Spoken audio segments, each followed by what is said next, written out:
إن الحمد لله نحمده ونستعينه ونستغفره ونؤمن به ونتوكل عليه ونعوذ بالله من شرور أنفسنا ومن سيئات أعمالنا من يهده الله فلا مضل له ومن يضلل فلا هادي له وأشهد أن لا إله إلا الله وحده لا شريك له وأشهد أن محمدا عبده ورسوله أما بعد فإن خير الحديث كتاب الله وخير الهدي هدي محمد صلى الله عليه وسلم وشر الأمور محدثاتها وكل محدثة بدعة وكل بدعة ضلالة وكل ضلالة في النار فقال الله تعالى في القرآن المجيد وفي الفرقان الحميد أعوذ بالله من الشيطان الرجيم بسم الله الرحمن الرحيم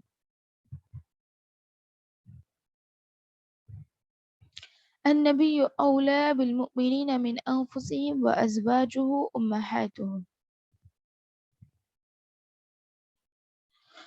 وأولو الأرحام بعضهم أولى ببعض في الكتاب الله من المؤمنين والمهاجرين إلا أن تفعلوا إلى أوليائكم معروفا كان ذلك في الكتاب مستورا.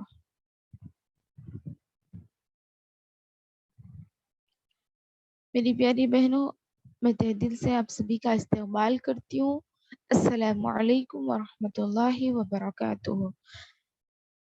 اور میں دعا کرتی ہوں کہ اللہ رب العزت ہم سب پر اپنی سلامتی، اپنی رحمتیں، برکتیں نازل فرمائے اور ہمیں ان خوش نصیب لوگوں میں شامل کر دے جس سے اللہ رب العزت راضی ہوتے ہیں، اور ہمارے کچھ گناہ ہیں تو اللہ رب العزت اسے معاف کر دے. تمام تعریفیں اللہ ہی کے لیے لائق و سزاوار ہے جس نے ہم تمام انسانوں کو پیدا کیا. پیدا ہی نہیں بلکہ ہم پر بہت زیادہ احسانات کیے، بہت نعمتیں اللہ رب العزت نے ہم پر نازل کی تاکہ ہم ان نعمتوں کے بدلے اپنی زندگی آسانی سے جی سکیں، اور ہم پر لازم ہے کہ ان نعمتوں کا شکر ادا کریں انشاءاللہ. بعدہ درود و سلام نازل ہو اللہ کے بھیجے گئے سبھی انبیاء کرام پر، بالخصوص اپنے آخری نبی محمد صلی اللہ علیہ وسلم پر. میں پڑھتی ہوں درود، آپ بھی پڑھیے درود. اللہم صلی علی محمد وعلی آل محمد کما صلیت علی ابراہیم وعلی آل ابراہیم انک حمید مجید. اللہم بارک علی محمد وعلی آل محمد کما بارکت علی ابراہیم وعلی آل ابراہیم انک حمید مجید. الحمدللہ ثم الحمدللہ. ہم سورۃ الاحزاب پڑھ رہے تھے اور اس میں ہم نے 2 آیتیں پڑھی تھی، 5 آیتیں پڑھی تھی. ٹھیک ہے، پہلے دن تو ہم نے 2 آیتیں پڑھی جس میں ہم منافقین کے تعلق سے پڑھے اور توکل کے تعلق سے پڑھے، اور اس کے بعد ہم نے 3 آیتیں پڑھی جس میں اللہ تعالیٰ نے انسان کے مطلب قلب میں اس کے سینے میں 2 دل نہیں ہیں یہ بتائے تھے، اور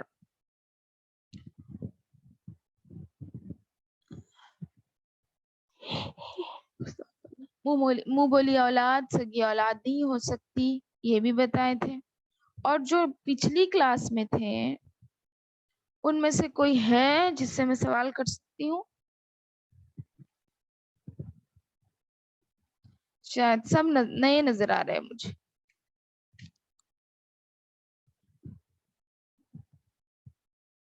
اگر ہے تو بولے، انشاءاللہ میں سوال جواب تھوڑی دیر 2 منٹ سوال جواب کر کے پھر آگے بڑھیں گے انشاءاللہ.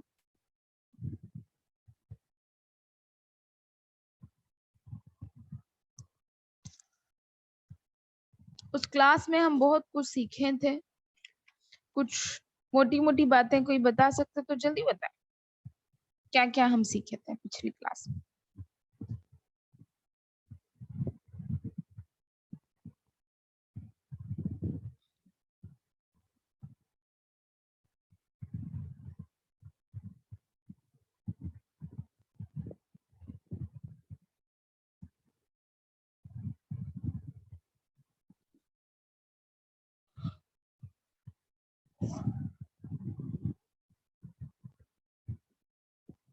نہیں تھے کوئی پچھلی کلاس میں آپ میں سے؟ ٹھیک ہے، کوئی بات نہیں، چلے. تو ہم لوگ کیا پڑھے تھے اس دن؟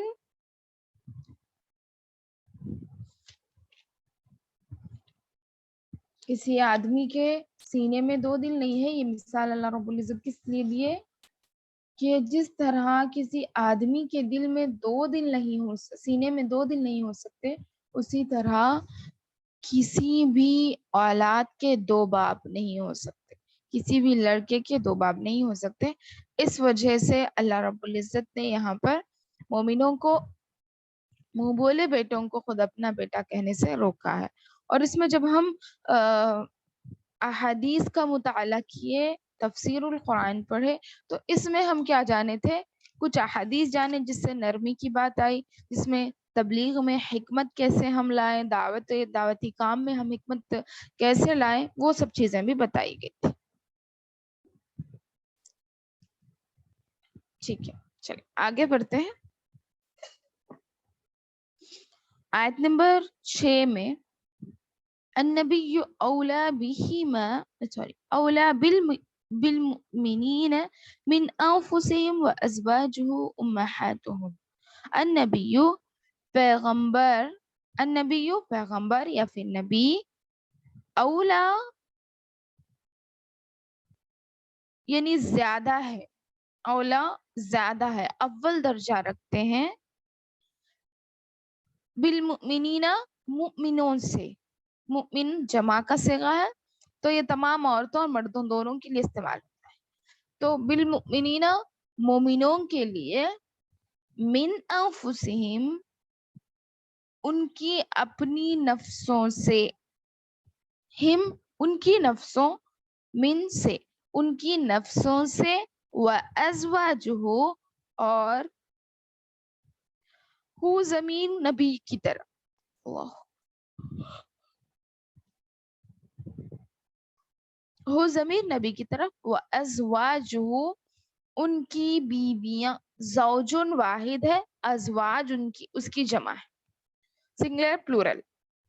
تو یہاں پر زوج نہیں آیا کیونکہ نبی صلی اللہ علیہ وسلم کی بہت ساری بیویاں تھیں، تو اس وجہ سے ازواجہ اور ان کی بیویاں، امہاتہم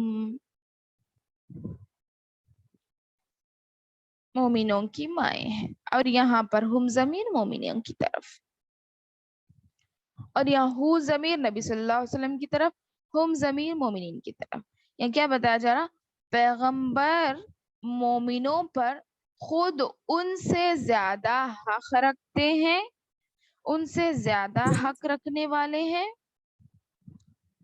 پیغمبر مومنوں پر خود ان سے زیادہ حق رکھنے والے ہیں. وَأَزْوَاجُهُ أُمَّهَاتُهُمْ اور ان کی بیویاں مومنوں کی مائیں ہیں. وَأُولُو الْأَرْحَامِ بَعْضُهُمْ أَوْلَى بِبَعْضٍ فِي كِتَابِ اللَّهِ من المؤمنین والمہاجرین. دیکھیے، اور اولو الارحام رشتہ دار، ایک منٹ.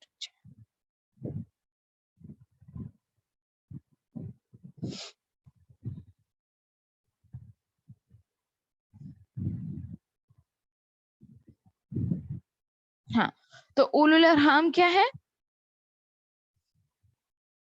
رشتہ دار، قرابت دار. اور بعدہم ان میں سے بعد، اولا ببعد قریب تر ہے. اولا یعنی حق رکھتے ہیں یا پھر قریب تر ہے. دیکھیے عربی میں بہت زیادہ معنی ہے، ایگزیکٹ ہم اردو یا انگلش میں میننگ نہیں نکال سکتے. تو اولا یعنی اولا کیا ہے؟ قریب تر ہے یا نزدیک ہے یا زیادہ اہمیت والے ہیں، اس طرح کے معنی. ببعد بعض پر، فی کتاب اللہ اللہ کی کتاب میں، من المؤمنین مومنوں سے، والمہاجرین اور مہاجروں سے، اللہ مگر، ان مگر یہ کہ تفعلوا تم کرو. دیکھیے میں صرف لفظی ترجمہ آپ کے سامنے رکھ رہی ہوں، جب معنوی ترجمہ آپ کے سامنے رکھوں گی تو آپ سمجھ جائیں. الہ کا معنی ہوتا ہے طرف، اولیائکم اپنے دوست، جمع یعنی ولیون کی جمع اولیاء ہے. پھر معروفاً حسن سلوک کرتے ہیں، معروف اچھی بات کرنا. کانا ہے، ذالک یہ یا پھر وہ، فی الکتابی کتاب میں، مستورہ لکھا ہوا ہے. یعنی نبی صلی اللہ علیہ یہاں تک تو ہم پڑھیں کہ نبی کریم صلی اللہ علیہ وسلم مومنوں کے لیے اپنے آپ سے زیادہ حقدار ہے، اور ان کی بیویاں ان کی مائیں. اور اللہ کی کتاب میں مومنین و مہاجرین رشتہ دار آپس میں ایک دوسرے کے زیادہ حقدار ہے. مومنین اور مہاجرین کیا ہے؟ رشتہ دار ہے آپس میں، اور ایک دوسرے کے زیادہ حقدار ہے، الا یہ کہ تم اپنے دوستوں کے ساتھ کوئی بھلائی کرنی چاہو. یہ بات لوح محفوظ یعنی الکتاب جو یہاں پر بتایا گیا، فی الکتاب یعنی قرآن مجید، لوح محفوظ میں لکھی گئی ہے، مستورہ لکھی ہوئی، لوح محفوظ میں لکھی ہوئی ہے. یہ بات لوح محفوظ میں درج ہے، لکھی ہوئی ہے.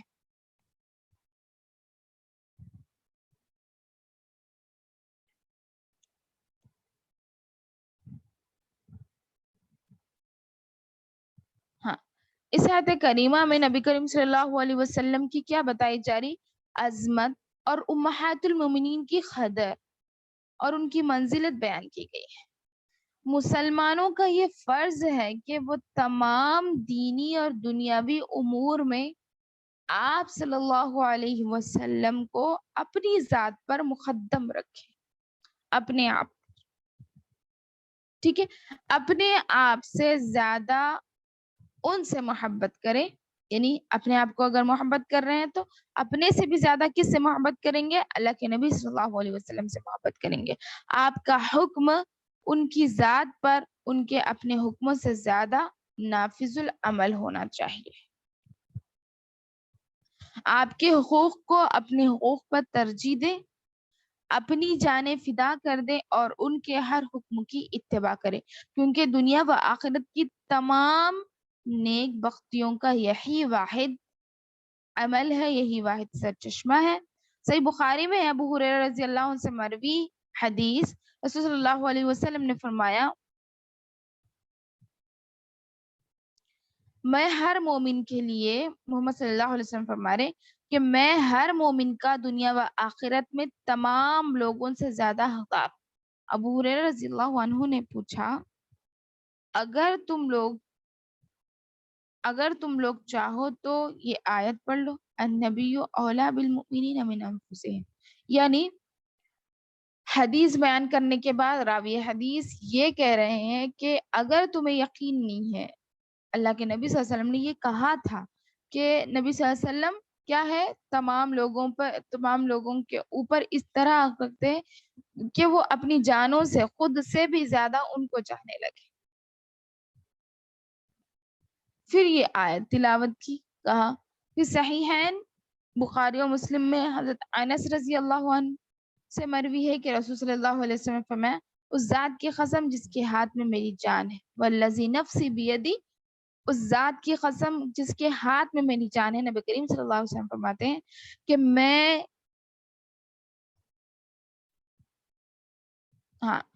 تم میں سے کوئی شخص اس وقت تک مومن نہیں ہوگا، مسلمان نہیں ہوگا. لا یؤمن احدکم حتی یکون الیہ من والدہ وولدہ والناس اجمعین، کہ تم میں سے کوئی شخص اس وقت تک مسلمان یا پھر مومن نہیں ہو سکتا جب تک کہ میں اس کے نزدیک کیا ہو جاؤں، اب اس کی جان، اس کے مال اور اس کی اولاد اور تمام لوگوں سے زیادہ محبوب نہ ہو جاؤں، یعنی مجھ سے زیادہ محبت کرنا.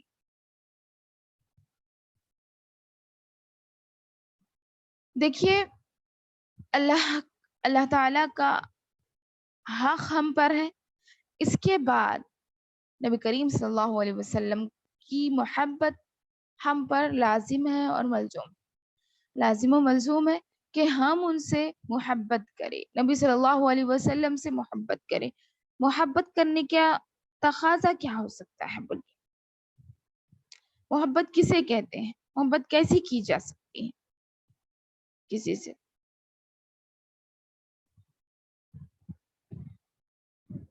عظمت رسول یہاں بتائی گئی. اللہ تعالیٰ نے نبی کریم صلی اللہ علیہ وسلم کی کتنی بڑی عظمت رکھی کہ ان کو تمام مومنوں کے دل میں ان کی محبت رکھنا لازم قرار دیا، ایک فرض عین قرار دیا.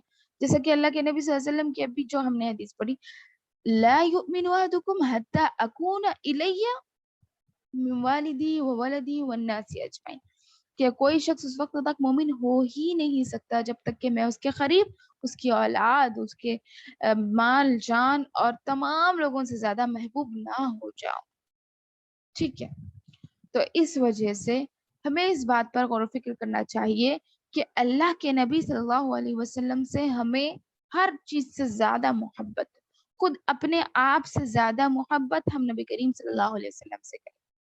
تو یہ محبت کا تقاضا کیا ہو سکتا ہے؟ تھوڑا ہم یہاں رکیں گے اور غور و فکر کریں گے کہ اس محبت کا تقاضا کیا ہو سکتا ہے. نبی صلی اللہ علیہ وسلم نبی صلی اللہ علیہ وسلم سے محبت کا اصل تقاضا یہ ہے کہ ان کی لائی ہوئی شریعت پر ہم عمل کریں. انہوں نے جو شریعت لائی من وعن، ہم اس کو مانے، اس کو تسلیم کرے، تہ دل سے ہم مان لیں. جیسا کہ پچھلی کلاس میں ہم پڑھے تھے کہ صحابہ نبی صلی اللہ علیہ وسلم کی بات کس طرح مانا کرتے تھے. یعنی جب شراب کی حرمت کا حکم نازل ہوا تو کیسے ان لوگوں نے شراب کو کیا کر دیا؟ گلیوں میں بہا دیا، ندیوں کی طرح شراب بہ رہی تھی. ٹھیک ہے، اسی طرح. اور ایک مرتبہ ایک واقعہ میں آپ کے سامنے رکھوں. ایک مرتبہ نبی کریم صلی اللہ علیہ وسلم جمعہ کا خطبہ بیان دے رہے تھے، اتنے میں ایک صحابی رسول اندر تشریف لائے. وہ ابھی لا ہی رہے تھے اندر تشریف، اللہ کے نبی صلی اللہ علیہ وسلم نے دوران خطبہ کہا بیٹھ جاؤ، بیٹھ جاؤ. صحابی رسول نے نبی صلی اللہ علیہ وسلم کی یہ جو آواز اپنے کانوں میں لی، اسی وقت بیٹھ گئے، اسی وقت بیٹھ گئے. اور پتہ ہے ان کا ایک قدم دروازے کے اندر اور ایک قدم دروازے کے باہر تھا، اسی طرح وہی اس پہ بیٹھ گئے. قدم اندر بھی وہ نہیں لیے، ایک قدم صرف کانوں میں آواز آئی کہ بیٹھ جاؤ تو اسی طرح بیٹھ گئے، نہ ایک قدم اندر لیے، نہ وہ جو اندر قدم تھا اسے باہر لیے. یہ ہوتی ہے اتباع. غالباً یہ عبداللہ بن عباس ہے، ابن عباس رضی اللہ عنہ. یہ ہوتی ہے اتباع. آج ہم اندازہ لگائیں نبی صلی اللہ علیہ وسلم کی اتباع، صحابہ اتنی زیادہ اتباع کرتے تھے، ان سے محبت اتنی تھی اللہ اکبر، کہ اگر نبی صلی اللہ علیہ وسلم دیکھیں ایک مرتبہ نبی صلی اللہ علیہ وسلم نماز پڑھا رہے تھے. اسی وقت کیا کیا صحابہ نے؟ آپ صلی اللہ علیہ وسلم نماز میں جوتا اتار دیا اور بازو رکھ دیا, اور سارے صحابہ نے جوتا اتارا اور بازو رکھ دیا. اللہ کے نبی صلی اللہ علیہ وسلم نماز کے بعد فوراً سلام پھیرنے کے بعد کہتے ہیں صحابہ سے کہ تم نے کیوں جوتا اتارا؟ کہ اللہ کے نبی صلی اللہ علیہ وسلم ہم نے دیکھا کہ آپ جوتا اتار رہے ہیں تو ہم بھی جوتا اتار لیے. ہم سوچے کہ کوئی مطلب وہی تو نازل نہیں ہو گئی. پھر کہتے ہیں نہیں, میرے جوتے میں گندگی لگی ہوئی تھی جو میں نے پہلے خیال نہیں کیا, تو جبریل علیہ السلام آئے اور بتائے مجھے کہ تمہارے جوتے میں گندگی لگی ہوئی ہے, تو میں نے اسی وقت جوتا اتارا اور بازو رکھ دیا. تم نے کیوں اتارا؟ نبی کریم صلی اللہ علیہ وسلم ہم تو آپ کی اتباع, آپ کی پیروی کرنے والے, آپ جو کریں گے ہم کریں گے, کیونکہ آپ پر وحی نازل ہوتی ہے. اس طرح کہا صحابہ. یہ ہوتی ہے اتباع. حضرت عمر رضی اللہ عنہ جب نبی کریم صلی اللہ علیہ وسلم حج پر گئے, اس وقت نبی کریم صلی اللہ علیہ وسلم جب بھی حج یا عمرہ پر جاتے تو مکہ اور مدینہ کے بیچ ایک جگہ ہوتی, ایک جگہ, اس جگہ کا نام مجھے پراپر یاد نہیں ہے فی الوقت. تو وہ جگہ نبی کریم صلی اللہ علیہ وسلم کیا کرتے تھے, جب بھی مکہ سے مدینہ یا پھر مدینہ سے مکہ جاتے تو وہ جگہ نبی کریم صلی اللہ علیہ وسلم کیا کرتے تھے, قضاء حاجت کے لیے جاتے تھے, واش روم کے لیے وہاں پر رکتے تھے. تو صحابی جو ان کے ساتھ ہوا کرتے تھے غالباً حضرت عمر رضی اللہ عنہ ہے, تو عمر رضی اللہ عنہ جب بھی مکہ سے مدینہ جاتے یا پھر مدینہ سے مکہ جاتے تو وہ جگہ رک کر, کیونکہ نبی صلی اللہ علیہ وسلم یہاں قضاء حاجت کو جاتے تھے تو میں بھی یہاں جاؤں گا صرف قضاء حاجت کے لیے نبی کریم صلی اللہ علیہ وسلم کے ساتھ, کہ ان کی سنت پر عمل کرنے کے لیے وہ بھی وہاں جایا کرتے تھے. اس طرح کے میں آپ کے سامنے ہزاروں واقعات رکھوں, وقت ختم ہو جائے گا لیکن واقعات نہیں ختم ہوں گے صحابہ کی. من وعن تسلیم کرنا, بات کی اتباع کرنا, اس کی پیروی کرنا, یہ اصل مقصد ہے. آپ کو میں ایک چھوٹی مثال دوں, کوئی شوہر بیوی کی بات لے لیجیے, کوئی باپ بیٹی کی یا پھر ماں بیٹی کی بات لے لیجیے, یا پھر والدین اور اولاد کی بات لے لیجیے. کوئی لڑکی یا لڑکا کہتا ہے کہ میں میرے ماں باپ سے بہت زیادہ محبت کرتا ہوں, بہت زیادہ, ٹھیک ہے, لیکن اس کا طرز عمل آپ دیکھیں گے کہ وہ نہ ان کی ایک سنتا ہے, نہ ان کی باتوں پہ عمل کرتا ہے, انہیں بہت زیادہ ستایا کرتا ہے, ٹھیک ہے. تو یہ بھلے اتباع ہوگی, یہ محبت ہوگی. محبت کا تقاضا صرف یہ ہے کہ ہم ان کی باتوں پر عمل کریں خوشی خوشی, کچھ چون چرا کے بغیر. کوئی بھی مطلب بیچ میں ہم ایک بھی چیز, یعنی ہم نہیں کر سکتے, ہمارے پاس اتنی طاقت نہیں ہے, ہم مطلب اتنے وہ نہیں ہے, مطلب ابھی نہیں کریں گے, بعد میں کریں گے, نہیں. دیکھیے زبان کی محبت اللہ تعالیٰ کو ضروری نہیں ہے. اب اللہ کی محبت سے بھی تقاضا یہی کہ اگر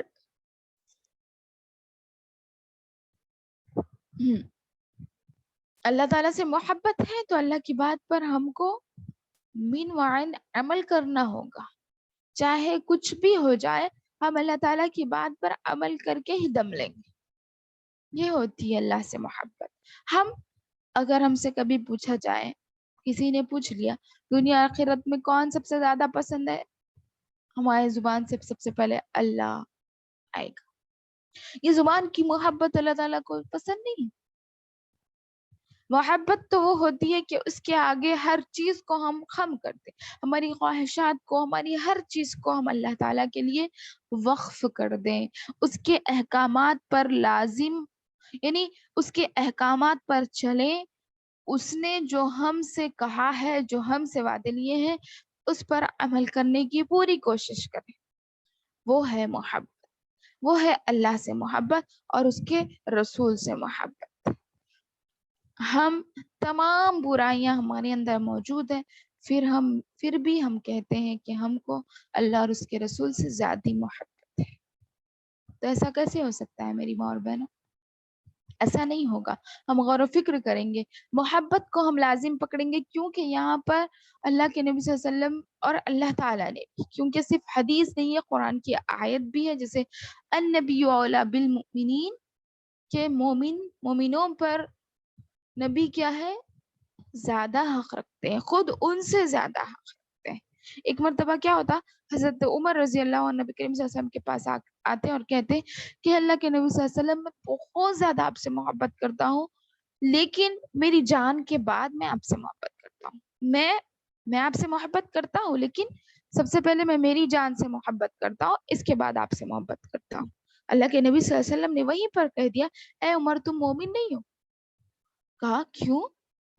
حضرت عمر رضی اللہ عنہ نے کہا کہ کوئی شخص اس وقت تک مومن ہو ہی نہیں سکتا جس کے قریب میں ان کی نفسوں سے زیادہ محبوب ہو جاؤں, ان کے نفس سے بھی زیادہ میں محبوب نہ ہو جاؤں. یعنی اپنا جو نفس ہے, ہم جو یعنی اپنے آپ سے بھی زیادہ اللہ کے نبی صلی اللہ علیہ وسلم سے محبت کرنے لگ جائیں, تب تک ہم مسلمان نہیں ہیں, تب تک ہم مومن نہیں ہیں. اور محبت کا تقاضا ان کی اتباع, ان کی پیروی, انہوں نے جو اعمال کرنے کو ہمیں بتایا ہے اس پر من وعن ہم سر تسلیم خم کر دیں اور اس پر عمل کرنے کی کوشش کریں. ایک چھوٹی چھوٹی سنت بھی دیکھیں, ہم بہت زیادہ کوشش کریں. دیکھیے کوتاہیاں ہر کسی سے ہوتی ہے, میں یہ نہیں کہتی کہ کوتاہی کسی سے نہیں ہوتی, ہر کسی سے کوتاہیاں ہوتی ہے, گناہ ہوتے ہیں, غلطیاں ہوتی ہیں, لیکن نفس پر کنٹرول کرنے کی عادت ہونی چاہیے لوگوں کو, کیونکہ جب یہ سرکش ہو جاتا ہے تو ہمیں جہنم رسید کر دیتا ہے یہ نفس. تو اس وجہ سے ہمیں کنٹرول کرنے کی عادت ہونی چاہیے. جیسے غصے پر قابو کر لیے اور اس کو سنت رسول سمجھ لیے, آپ نے کی کر لیے. ایسے اگر ہم دن بھر میں کئی کام سوچ کے کر سکتے ہیں, میں نے یہ سنت ہے, یہ سنت ہے, میں نے یہ سنت پر عمل کیا. جیسے اگر کسی نے آپ سے زیادہ کام کروا دیا, آپ سوچے کہ میں ان کی مدد کر رہی ہوں اللہ کی خاطر, اللہ کی خاطر, کیونکہ میرے اور آپ کے نبی صلی اللہ علیہ وسلم کا کیا طرز عمل تھا کہ آپ دوسروں کا بوجھ بھی اٹھایا کرتے تھے, دوسروں کا بوجھ اٹھایا کرتے تھے, کافروں کا بوجھ اٹھایا کرتے تھے. جیسے بڑھیا کا واقعہ تو سب کو پتا ہوگا, نبی صلی اللہ علیہ وسلم کیا کرتے تھے, اس بڑھیا کا بوجھ اٹھایا کرتے تھے, یعنی مطلب بوجھ اٹھائے تھے اور انہوں پورا راستہ نبی صلی اللہ علیہ وسلم کو گالیاں دیتے رہے. صبر دیکھیے اللہ کے نبی صلی اللہ علیہ وسلم, یہ نرمی تھی ان کی. پورا راستہ اسی نبی کو انوئنگلی, یعنی اس بڑھیا کو پتا نہیں تھا کہ وہ اللہ کے نبی صلی اللہ علیہ وسلم ہی ہے, پھر پورا راستہ گالیاں دینے کے باوجود اس کا یعنی بوجھ اٹھا کے اسے منزل مقصود پر چھوڑنے کے بعد جب وہ بڑھیا نام پوچھتی خود نبی صلی اللہ علیہ وسلم سے, جب کہتے کہ میں ہی وہ محمد ہوں جسے تو گالیاں بک رہی تھی, اسی وقت وہ بڑھیا ایمان لے آئی. یہ ہوتی ہے یعنی مطلب محبت. اور یہ ایک ہمیں اس میں ایک وہ بھی ملتا ہے, جیسے مطلب ایک نسخہ ملتا, کیا کہ ہم دعوتی کام کیسے کریں, ہمارے اندر وہ نرمی ہم کیسے پیدا کریں. تو ہم بیزار نہ ہوں کسی سے, ہم صرف یہ کریں, صبر بہت کم ہوتا ہے, اس کے باوجود بھی ہم اللہ اور اس کے رسول کے لیے زندگی جینا شروع کر دیں گے نا, تو ہمیں کوئی کام مشکل نہیں دکھتا. صحیح کہہ رہی ہوں میں, آپ لوگ ٹرائی کیجئے, انشاءاللہ ہو سکتا ہے. دل مطمئن ہو جاتا ہر عمل پہ, آپ جو بھی کام کرو آپ کو ایسا دکھتا, چلو میرا ٹائم ویسٹ تو نہیں ہوا, چلو میرا یہ ٹائم, یعنی آپ بیٹھے بیٹھے گھر میں بھی کسی کی اصلاح کر دیے, وہ بیٹھنا بھی آپ کا بیکار نہیں جاتا, کیونکہ جس مجلس میں اللہ کا نام لیا جاتا ہو, اللہ کا ذکر کیا جاتا ہو, تو وہ مجلس اللہ کے پاس قابل قبول ہے, اور اللہ تعالیٰ اس مجلس پر مغفرت رحمتیں بھیجتے ہیں, اور فرشتے اس مجلس کے لیے مغفرت کی دعا کرتے ہیں. تو ایک ساتھ جب بیٹھے تو اس میں اگر ایک مرتبہ بھی اللہ کا نام نہ لیا گیا ہو, اس مجلس میں اللہ کا نام نہ لیا گیا ہو, تو مجلس اللہ کے پاس بیکار مجلس ثابت ہوگی، اور اللہ تعالیٰ اس مجلس پر شاید اپنا غضب بھی نازل کرتے ہیں. تو اس وجہ سے ہمیں جب بھی جہاں بھی ہم ہو اللہ کا ذکر کرنا چاہیے کہ اللہ کچھ نہیں تو ہم اپنے آپ کو دیکھ کر اپنا شکر ادا کر سکتے ہیں کہ اللہ نے مجھے کتنا اچھا بنایا. اپنے جسم پہ ہم اپنی تعریف کر سکتے ہیں، یا پھر کوئی بھی چیز، جیسے کچھ کھا رہے ہیں تو یہ اتنی مزیدار چیز اللہ رب العزت نے زمین سے ہمارے لیے اگائی ہے. کسی بھی چیز پر ہم اللہ کا شکر ادا کر سکتے ہیں، اس کا ذکر کر سکتے ہیں. اس طرح تو ہماری پورا دن عبادت میں جائے گا. ہم چھوٹی چھوٹی چیزوں کو، اللہ کے نبی صلی اللہ علیہ وسلم کی چھوٹی چھوٹی سنتوں کو اپنانا شروع کریں. جیسے کپڑے پہن رہے ہیں، سیدھے ہاتھ میں پہلے پہنیں گے، بائیں ہاتھ میں بعد میں پہنیں گے. چپل پہن رہے ہیں تو سیدھے ہاتھ سے شروع کریں گے. کنگھی کر رہے ہیں تو سیدھے ہاتھ سے شروع کریں گے. سنت سمجھتے ہوئے ہماری نیت اور نیکیوں، ہماری نیت نیکی کی ہو، نیکی کمانے کی ہو. اگر ہم اپنے دل کو سدھار لیں گے، ہم اس کو مطلب اس کی نیت سیدھی اللہ تعالیٰ کی طرف، اس کی خوشنودی کی طرف رکھیں گے، تو ہمارا دن کا سارا کام نیکیوں میں گزرے گا. صرف نماز کے حد تک ہم نے اپنے آپ کو محدود کر لیا ہے تو یہ غلط بات ہے. اس کے علاوہ بھی ہمیں نیکیاں کرنا چاہیے. ہمیں مطلب اپنی نیتوں کو سنوارنا چاہیے، جس کی وجہ سے ہم سارا دن اللہ کی عبادت میں گزارنے والے لکھے جائیں. اور اللہ کے نبی صلی اللہ علیہ وسلم سے محبت کے بارے میں، اور اللہ کے نبی صلی اللہ علیہ وسلم سے محبت کا تقاضا یہی ہے کہ ان کی ہر بات کو ہم منوان تسلیم کر لیں. انشاءاللہ العزیز ہم ایسا کریں گے. جیسے بیت الخلاء میں جا رہے ہیں دعا پڑھیں، گھر سے باہر نکل رہے ہیں دعا پڑھیں، سو رہے ہیں دعا پڑھیں، اٹھ رہے ہیں دعا پڑھیں، یا پھر چل پھر رہے ہیں تو تسبیحات پڑھیں. انشاءاللہ کہنا آسان ہے، مشکل ہوتا ہے کرنا، لیکن ایک دو بار کریں گے تو ہمیں بھی عادت ہو جائے گی. انشاءاللہ ایک دو بار کریں گے تو عادت پڑ جائے گی. تو اس وجہ سے ہم اس کے بہت زیادہ فوائد ہیں. یاد رکھیے میرے ماں بہنوں، ہم دوسروں کی غیبتوں سے بچیں گے، کیونکہ ہمارے عورتوں میں یہ عادت بہت زیادہ ہوتی ہے. اس سے ہم دوسروں کی غیبتوں سے بچیں گے، دوسروں کے بارے میں برا سوچنے سے بچیں گے. کیونکہ اگر ہم، ایک حدیث میں آتا ہے کہ نبی کریم صلی اللہ علیہ وسلم نے کیا فرمایا کہ جو شخص اپنے مسلمان بھائی کو حقیر سمجھتا ہے تو اس کے برا ہونے میں کوئی شک نہیں ہے، کوئی شک نہیں، کوئی شک نہیں.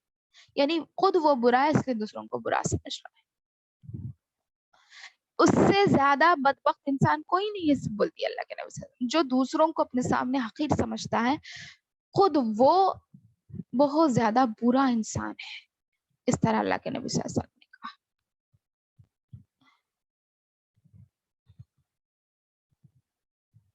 تو ہمیں بہت زیادہ اللہ تعالیٰ کی کیا بولتے عبادت میں لگے رہنا چاہیے، اور ہر چھوٹی سنت کو بھی سنت سمجھتے ہوئے عمل کرنا چاہیے. ہو سکتا ہے انشاءاللہ اللہ تعالیٰ ہم سے راضی ہو جائیں اور ہماری محبت نبی صلی اللہ علیہ وسلم کے لیے راضی ہو جائے. دیکھیے اس طرح بہت زیادہ باتیں آئی، جسے قرآن میں اور بھی جگہ، سورہ آل عمران میں ایک مرتبہ ایک جگہ اللہ تعالیٰ فرماتے ہیں اگر تم چاہتے ہو فَإِلَّمْ، ایک سیکنڈ آیت یاد نہیں آ رہی.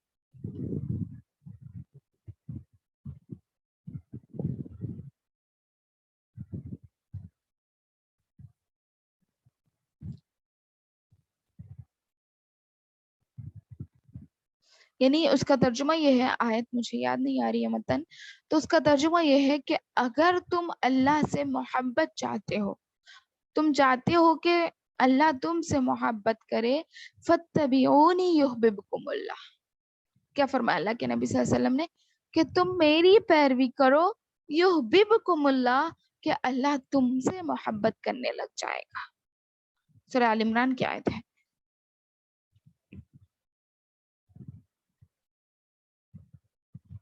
یعنی اگر تم چاہتے ہو کہ اللہ تم سے محبت کرے تو تم کیا کرو، میری پیروی کرو، میری اتباع کرو، تو اللہ خود بخود تم سے محبت کرنے لگے گا. فَاتَّبِعُونِی یُحْبِبْکُمُ اللَّهُ. اس کے بعد آگے کیا فرمائے، وَیَغْفِرْ لَکُمْ ذُنُوبَکُمْ، تمہارے گناہوں کو بھی معاف کر دے گا. اس طرح تو اللہ کے نبی صلی اللہ علیہ وسلم کی اتباع کرنے میں بہت زیادہ فوائد ہے. تو ہم ہماری زندگیوں کے مسئلے میں بھی ان کے فیصلوں سے ہم ہمارے فیصلے کریں. جو احکام اللہ کے نبی صلی اللہ علیہ وسلم نے ہمیں بتائے گئے ہیں، وہی احکامات کے تحت ہم اپنی زندگی گزاریں. بہت ساری چیزیں ہم سے چھوٹ بھی جاتی ہیں، لیکن جو ہو سکتی ہے وہ تو کر سکتے ہیں نا. چھوٹ جاتی ہے، نہیں چھوٹنا چاہیے. میں یہ نہیں کہتی کہ آپ وہ چھوڑ دیں، آپ اس میں بھی کوشش کریں، آپ اس میں بھی آگے بڑھنے کی کوشش کریں، اس میں بھی آپ اللہ کے نبی صلی اللہ علیہ وسلم کو رکھنے کی کوشش کریں آگے. لیکن کچھ چیزیں اگر چھوٹ بھی جاتی ہیں تو کچھ ہو تو جاتی ہیں. تو اس لیے ہمیں ایک چھوٹی سی نیکی کو بھی چھوٹا سمجھ کے چھوڑنا نہیں چاہیے، کیونکہ قیامت کے دن وہ نیکی ہمارے لیے بہت زیادہ بھاری ہوگی. ایک ایک نیکی کے لیے جب ہم ترسیں گے تو وہ نیکی ہمارے لیے بہت زیادہ ہوگی. جیسا کہ اللہ تعالیٰ نے سورہ زلزال میں کیا فرمایا، فَمَن يَعْمَلْ مِثْقَالَ ذَرَّةٍ خَيْرًا يَرَهُ، بس جس نے ذرہ برابر بھی نیکی کی اس کا بدلہ بھی وہ پالے گا. وَمَن يَعْمَلْ مِثْقَالَ ذَرَّةٍ شَرًّا يَرَهُ، اور جس نے ذرہ برابر بھی برائی کی وہ اس کا بدلہ پالے گا. لیکن اللہ تعالیٰ نیکیوں کا اجر ثواب بڑھا چڑھا کر دیتا ہے، لیکن گناہ صرف اتنا ہی رہتا ہے جتنا اس نے کیا. یعنی گناہ کا مطلب اس کو بڑھایا نہیں جاتا، جتنا گناہ کیا اتنا ہی رہے گا اس کا عذاب، لیکن اس سے بڑھتا نہیں ہے. نیکیوں کا 700 تک بڑھتا ہے ثواب. تو اللہ تعالیٰ سے دعا ہے کہ اللہ تعالیٰ ہم تمام کو نیکیوں میں سبقت کرنے والا، برائیوں سے اپنے آپ کو روکنے والا، نفس پر کنٹرول کرنے والا بنائے. آگے دیکھیے اسی آیت کا اور ایک مصرع.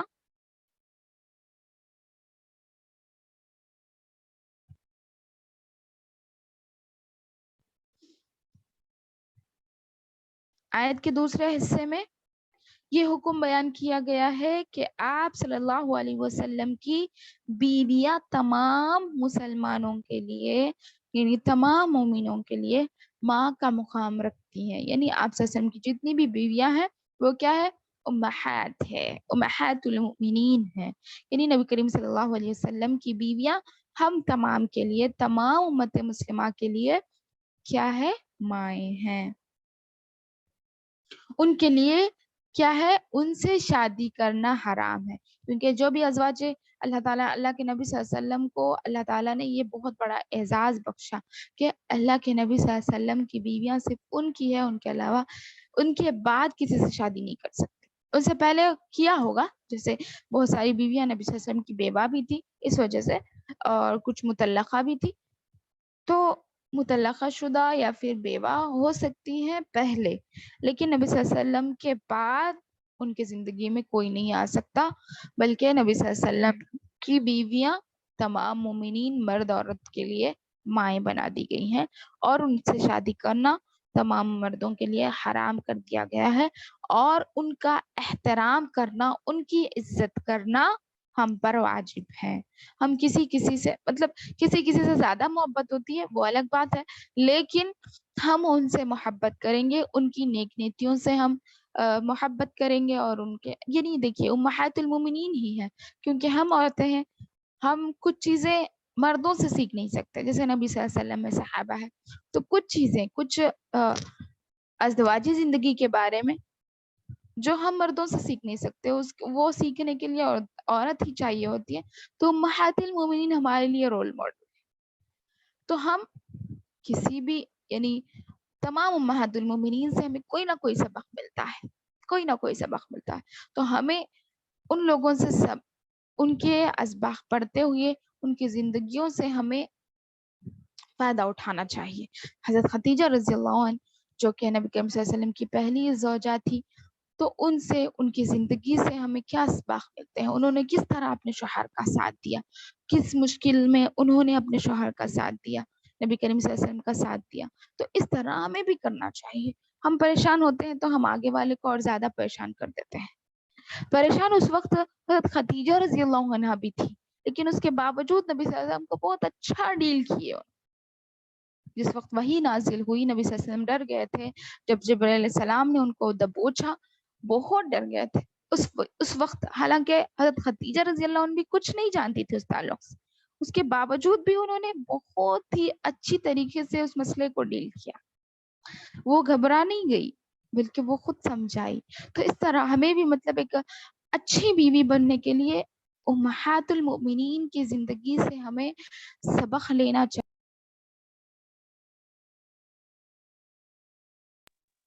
ٹھیک ہے، ہاں یہ دوسرا حصہ ہے. ان کے ساتھ یعنی ایک برے عمل، ان کے ساتھ خلوت کا ارادہ رکھنا، ملنا جلنا اور ان پر بری نظر اٹھا کر دیکھنا، یہ بھی مومنوں کے لیے حرام ہے. ویسے تو ہر عورت کو بری نظر سے دیکھنا یا پھر ہر مسلمان مرد کے لیے ہر مسلمان عورت کو بری نظر سے دیکھنا، برے خیالات سے وہ کرنا حرام ہی ہے. تو یہاں پر خاص طور امہات المومنین کے لیے الفاظ کہہ گئے کہ ان کو بھی بری نظر سے دیکھنا یا پھر ان کے بارے میں دل میں صرف خیال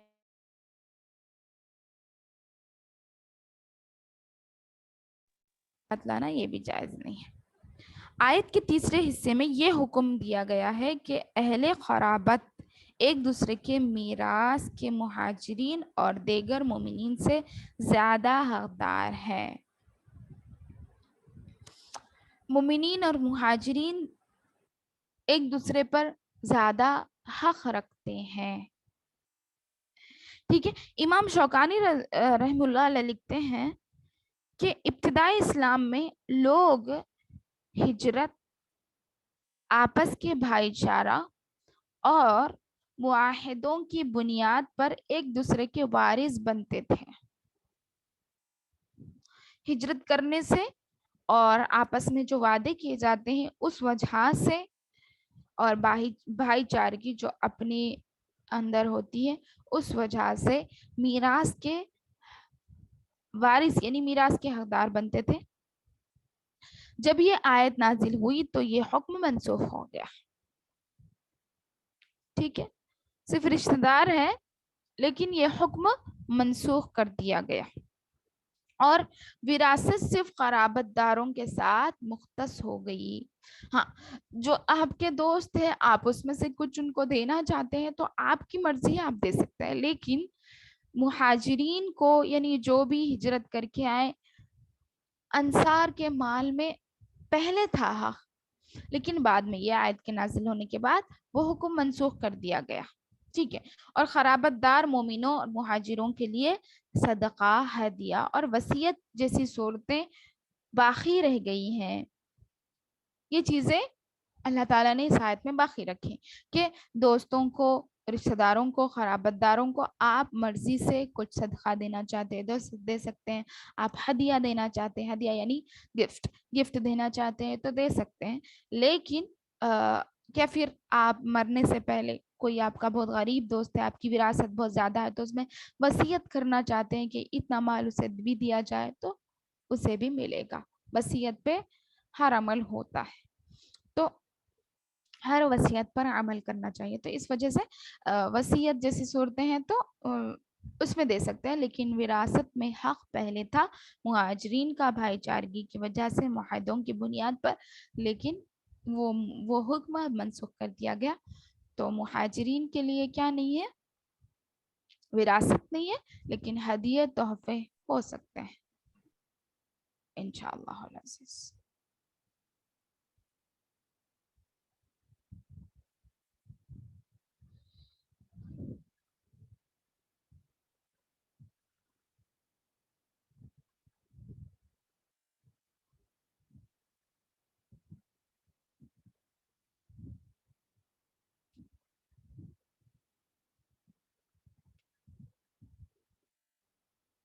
جی الحمدللہ.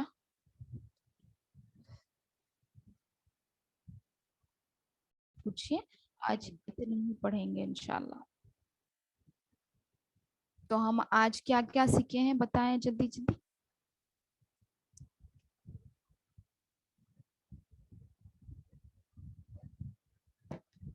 السلام علیکم ورحمۃ اللہ وبرکاتہ. وعلیکم السلام ورحمۃ اللہ وبرکاتہ. سب سے امپورٹنٹ پوائنٹ یہ سیکھے کہ ہم میں سے کوئی جب تک مومن نہیں بن سکتا جب تک کہ ہمارے لیے سب سے زیادہ ہماری جانوں سے، ہمارے مال، ہماری اولاد، ہمارے نفس، ہر اس سے زیادہ محبت نبی کریم صلی اللہ علیہ وسلم کے لیے ہو اور اللہ تعالیٰ کی رضا ہو. اور محبت کا تقاضا یہ ہوگا کہ ہم جو نبی کریم صلی اللہ علیہ وسلم شریعت لے کر آئے تھے اس پر عمل کریں اور اتباع کریں. جی جی بالکل. اپنے نفس پر قابو پانا. جی. امہات اللہ المومنین تعالیٰ کی رضا کے خاطر. نبی کریم جی. صلی اللہ علیہ وسلم کی بیویاں امہات المومنین یعنی ہماری مائیں ہیں، اور ان کی زندگی سے ہمیں سبق لینا چاہیے اور اس پر ہماری زندگی میں عمل کرنا بے حد ضروری ہے. جی بالکل انشاءاللہ. میم ایک کوشچن آیا تھا کہ شوہر کی اجازت کے بنا کیا جو ہے نا بیوی اپنے والدین سے ملنے جا سکتی ہے یا نہیں؟ اگر اجازت نہ ہو تو جانا چاہیے یا نہیں؟ نہیں، کیونکہ اس کا تعلق تو ہمیں حدیث سے نہیں ملتا، لیکن بہت ساری احادیث کا استدلال کرتے ہوئے امام ابن باز یا پھر کوئی امام یا پھر ابن قیم رحمۃ اللہ علیہ، ایسے مطلب بڑے اماموں سے ہمیں ملتا ہے اس کا جواز کہ عورت اپنے شوہر کی اجازت کے بغیر اپنے ماں باپ سے بھی ملنے نہیں جا سکتی.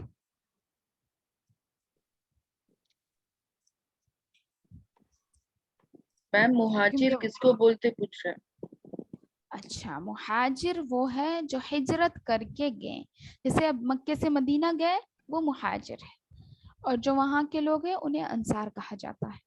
ہجرت جو کرے اللہ کے واسطے صرف اللہ کے لیے اپنا گھر بار چھوڑے اس کو مہاجر کہتے ہیں.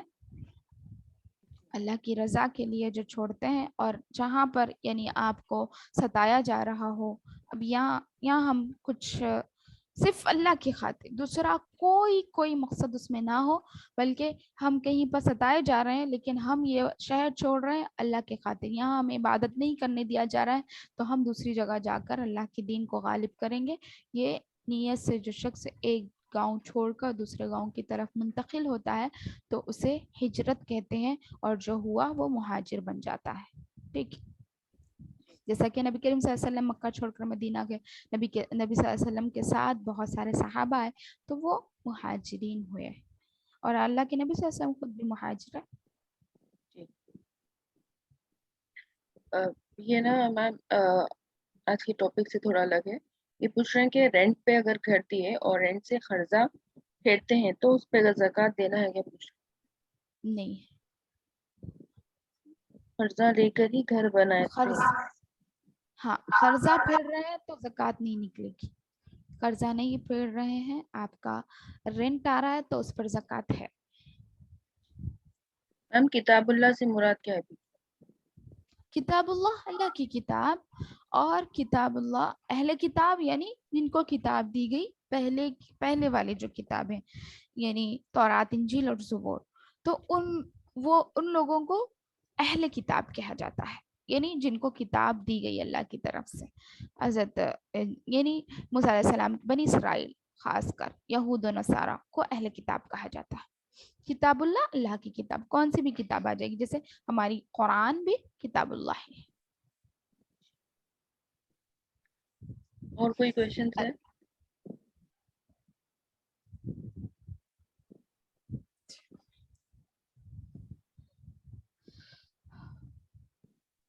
بہت ہی بہترین سورہ چنے میم آپ، اس میں ساری پوائنٹس کور ہو رہے ہیں جو.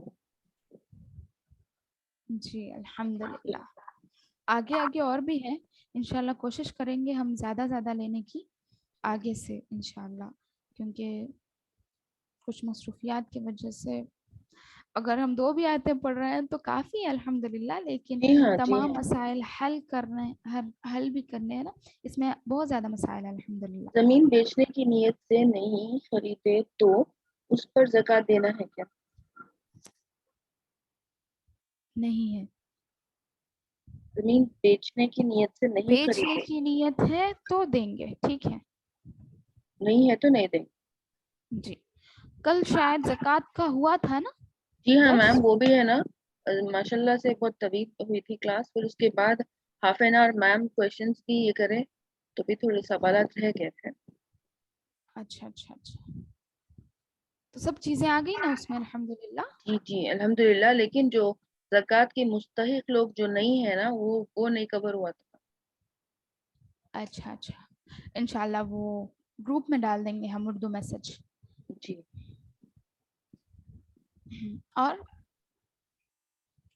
اور کیا دیکھیں یہ خریدتے وقت انویسٹمنٹ بھی نہیں سوچے، کچھ بھی نہیں سوچ کے خریدے جی تو کیا پوچھنا چاہ رہے زکوٰۃ اس پہ ہوتی کیا پوچھ رہے ہیں؟ مطلب گھر، مطلب انہوں جو جگہ خریدے نہ بیچنے کی نیت سے خریدے اور نہ ہی انویسٹ کی نیت سے خریدے تو کیا اس پر زکوٰۃ ہے پوچھ رہے؟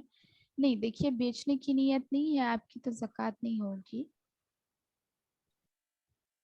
خریدیں آپ جیسا بھی، لیکن آپ کی بیچنے کی نیت نہیں ہے تو آپ کی زکوٰۃ نہیں ہوگی. انشاءاللہ کچھ انفارمیشنز میں گروپ میں سینڈ کرنے کی کوشش کروں گی انشاءاللہ اس تعلق سے کچھ سوال جواب کے انداز میں انشاءاللہ. ٹھیک ہے چلیں اگر کوئی سوالات نہ ہوں تو پھر ہم کرتے ہیں. جی.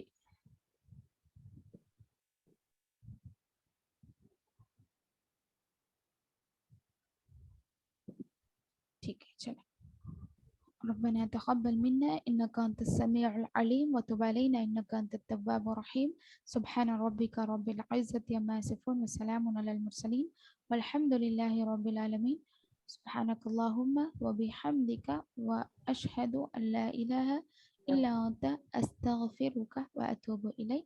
والسلام عليكم ورحمة الله وبركاته. وعلیکم السلام. وعلیکم السلام ورحمۃ اللہ وبرکاتہ.